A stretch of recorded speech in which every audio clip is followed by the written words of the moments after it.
Hi guys, so as promised, today we're going to talk about a tiny little piece about quadratic functions. It's an introduction.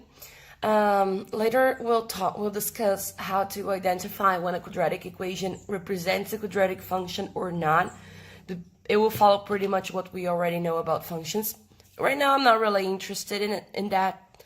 I'm just changing your equations to functions. All right, so what do you have to know about quadratic functions? Well, when we were talking about linear functions, you knew that a graph was a line, okay? And one very important thing about linear functions is that they only cross the x-axis and the y-axis once in one point. So when we were talking about lines, you had a line that was something like this, or down, right? But this was the only point that it crossed x, and this was the only point where it crossed y, okay? Now, when we talk about, let me erase this, just give me a second. Let me pause. All right, now when we talk about quadratic functions, we're no longer talking about line. We are talking about parabolas. Okay, parabolas, they have this kind of shape, like in a U shape, okay? Like in a U shape or as a mountain. I'm going to show you how. The two ways that they could be. Actually, they have many ways that they could be, but two basic ways are this.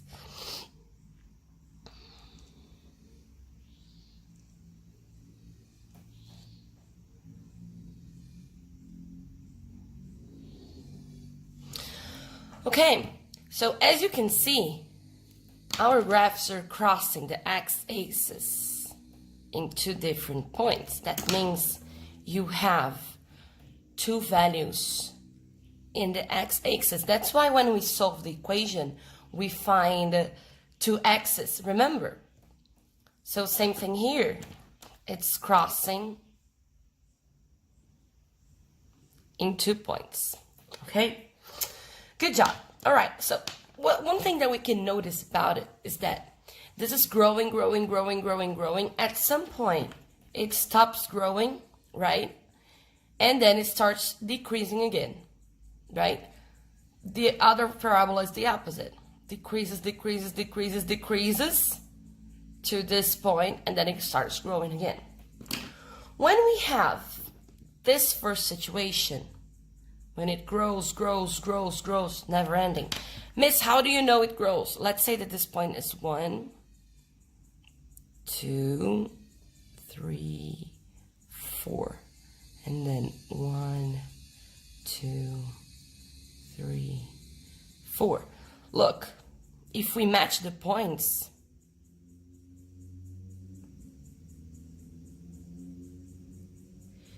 you can see that your points are actually growing. See? This point is greater than this, is greater than this. So we are going to call this point here on top a point of maximum. Because this is the highest value that your function could have. All the other points, and there are infinity of points, they could admit values that are going to be less than this point, because this is the maximum point. It's like the top of the mountain. It doesn't go any higher, okay? Now, if this is the point of maximum, this is going to be the, very well, point of minimum.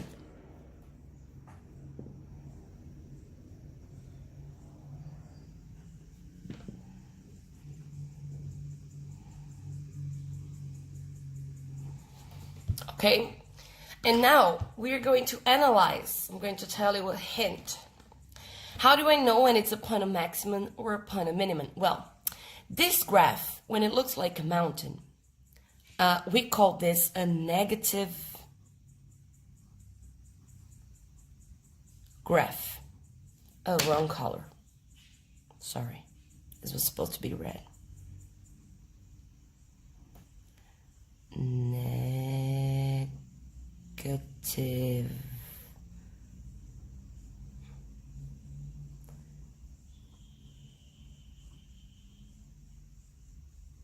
graph.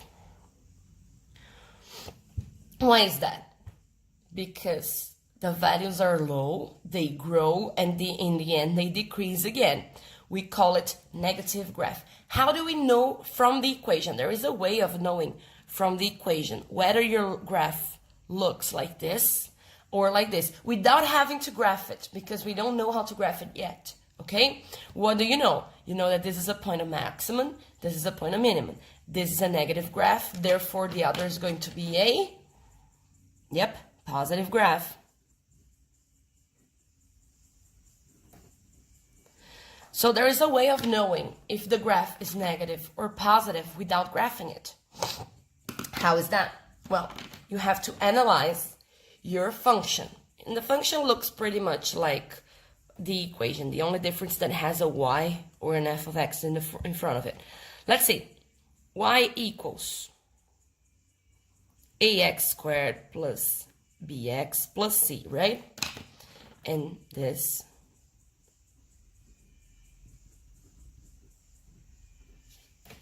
Okay, so we're going to analyze the function. Which number of the function do we have to analyze? The a, okay? The a. So, how do we know? When your a is negative,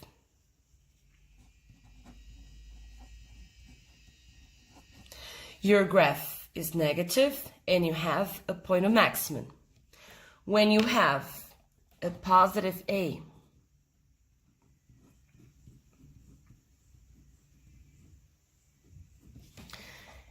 the graph is a positive graph and the point is minimum. Look, positive a, positive graph.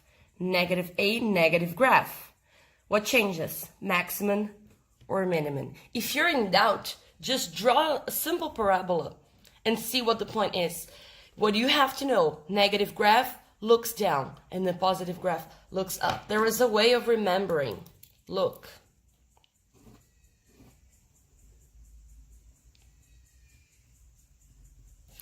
This one looks sad, so negative.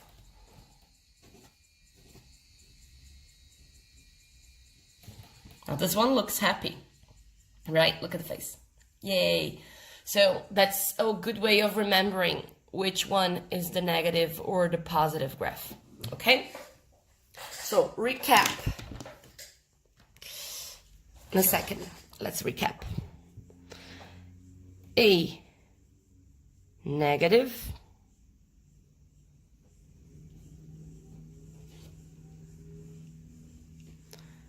graph negative,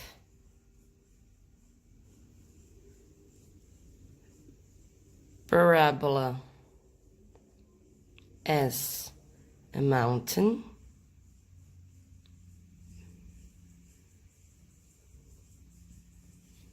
and maximum, point of maximum. And when your A is positive,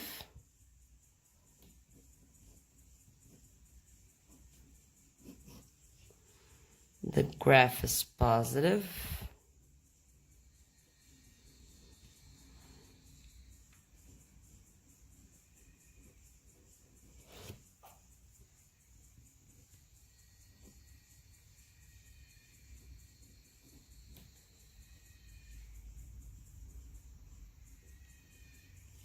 Okay, great. This is piece of cake. Now there's only one more thing that you have to know. This point that is either a maximum or a minimum is called vertex. So vertex. Vertex. So it could be point of max or point of min.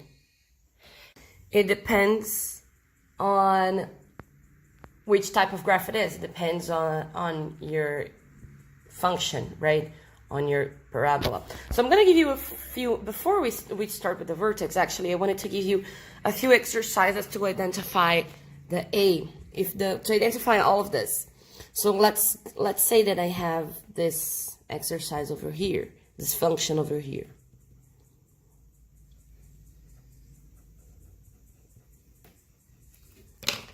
This is a positive because your A is positive 1. So it's a positive graph with a point of minimum. Another.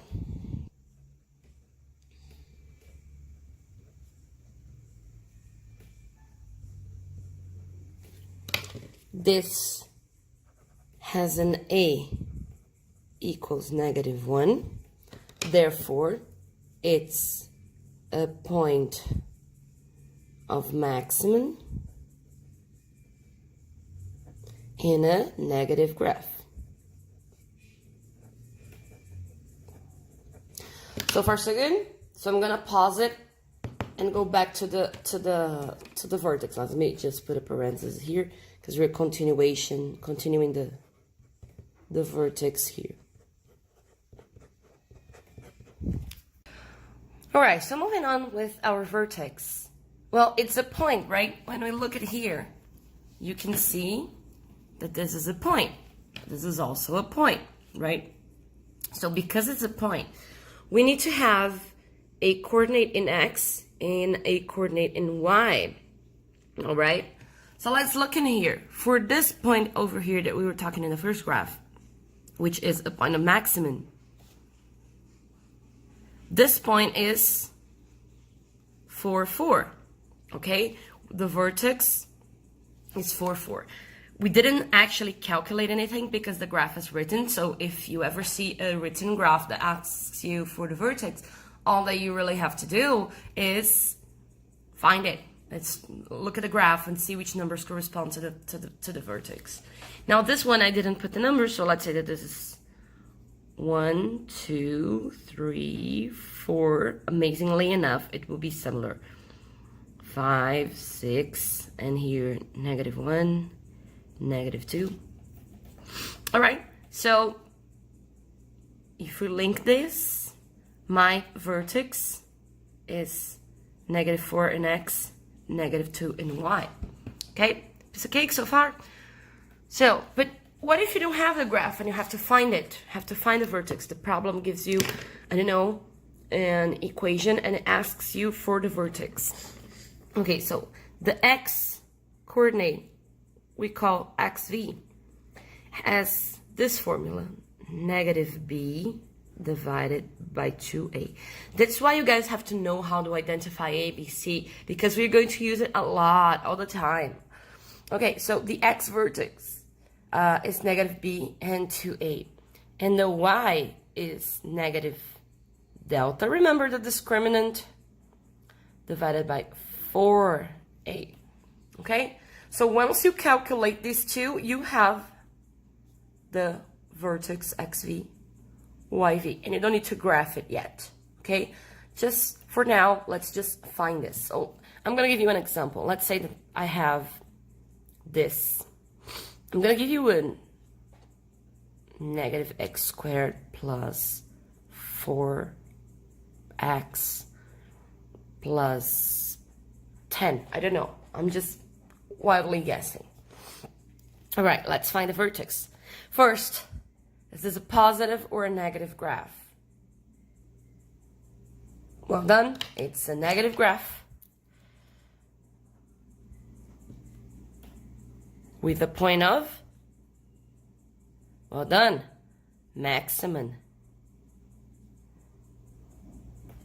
Point of maximum, right? Why? Because your A is -1 here. Then we have B is +4 and C is 10. Let's find. Remember, I'm not asking you to solve using Vastra or completing squares or whatever. In this case, I'm just asking for the vertex. So we have to identify all of this before us finding the vertex. XV minus 4 divided by 2 times -1. My x vertex is -4 divided by -2, which is +2. Now for the y vertex, negative delta, right? Over 4a. I don't know delta, so I'm going to have to calculate it. Delta is b squared, 4 squared, minus 4 times -1 times 10. Okay? So delta is 16, negative, negative, positive, with another net positive, positive, 40. So my delta is 56. Oopsie. Sorry. I said 6 and I wrote 4 because I was looking at 4 here. This looks awful. 56. There you go. We don't need the square root of delta. We just need delta. Ooh. So, YV is -56 divided by 4 times -1. My y vertex is -56 divided by -4. Negative with negative, positive. 4 divided, and 56 is 14. Okay? So, my solution, vertex, 2 for x vertex, 14 for y vertex. And there you go. You found it. Now, don't forget to always use parentheses for multiplying. Don't forget to use parentheses here as well, because your b might be negative, and then you have minus for the formula and minus for the b, so minus minus will become positive. You might have negative for the a, you might have negative everywhere, so use parentheses. It won't kill you, I promise.